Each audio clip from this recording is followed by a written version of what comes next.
All right, we're here at Netroots Nation 2017, and as you know, we also have a Houston contingent, and slowly but surely I'm going to try to bring our Houston contingent into the fold. But anyhow, I'm here with Monica Roberts. Monica, I know Monica from KPFT and from some other places as well.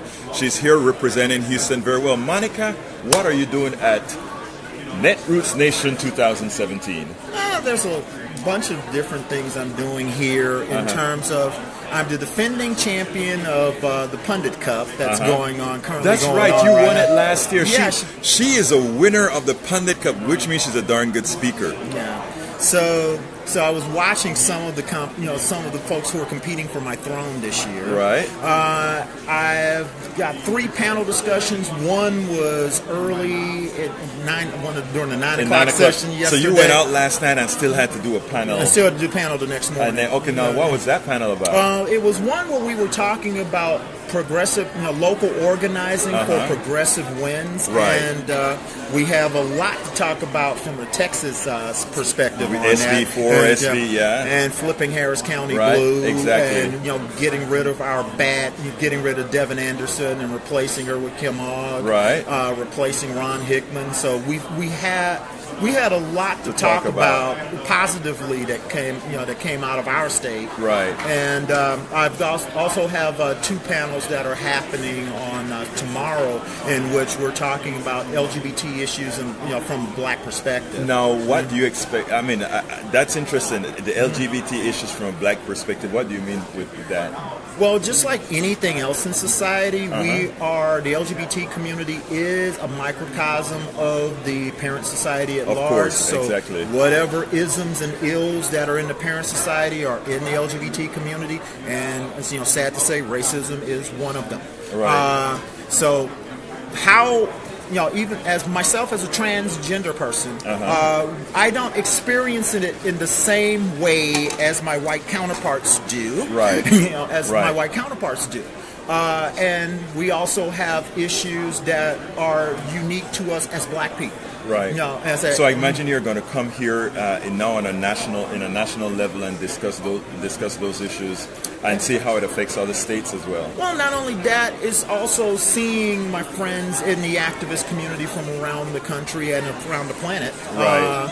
Also, reconnecting with those folks. Right. I say meeting new people, actually going to different panels. I did have a chance to go to different panels yesterday, and actually hone my skills as an activist, because you can't say you always are in learning mode. That's why we come here. That's why you come to Netroots Nation, to interact, to network, and learn how to move forward and make you a better advocate. Right now, lastly, what's your last panel?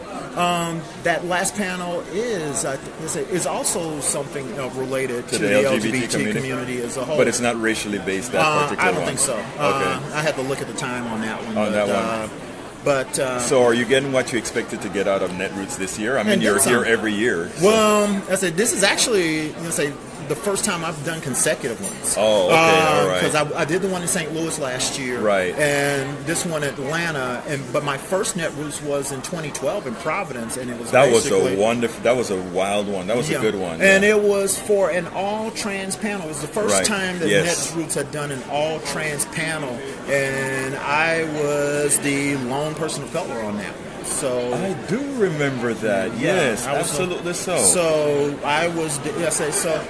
I not only got a chance to be on that panel, which was early. Once again, it was like the first day of the conference. Right.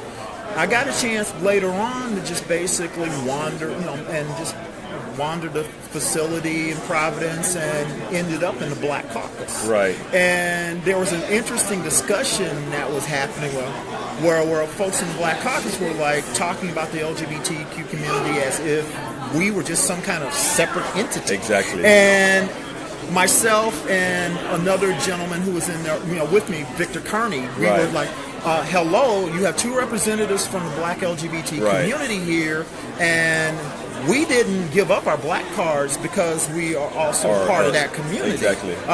You do remember the word intersectionality right. also plays a part in this. Yes. And so Elon James White and L. Joy Williams were moderating that panel. Right. They invited me to do a radio interview on This Week in Blackness. Right. Okay, and remember the Providence was right yes. where the radio setup was right there on Radio Row. I remember that. And then Michelangelo Signorile heard my interview on This Week in Blackness. I ended up on his show as well. So it's kind of like, it was a little bit like my big coming out as a national activist, even though I've been that for almost 20 years. You're doing it locally, but now you actually had national exposure. Well, that's what Netroots is here for, and that's what we do here. Yeah.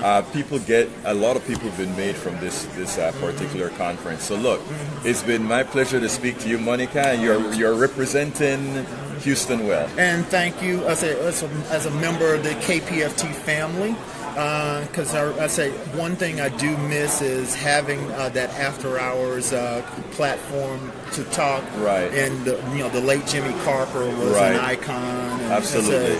And he is definitely missed in the radio world, in our progressive radio world. Absolutely. And folks, KPFT is vitally important to having that progressive voice out there. So when they ask y'all for money, donate. Thank you, Monica. It's great seeing you. Yeah, all right, you too. All right, bye-bye.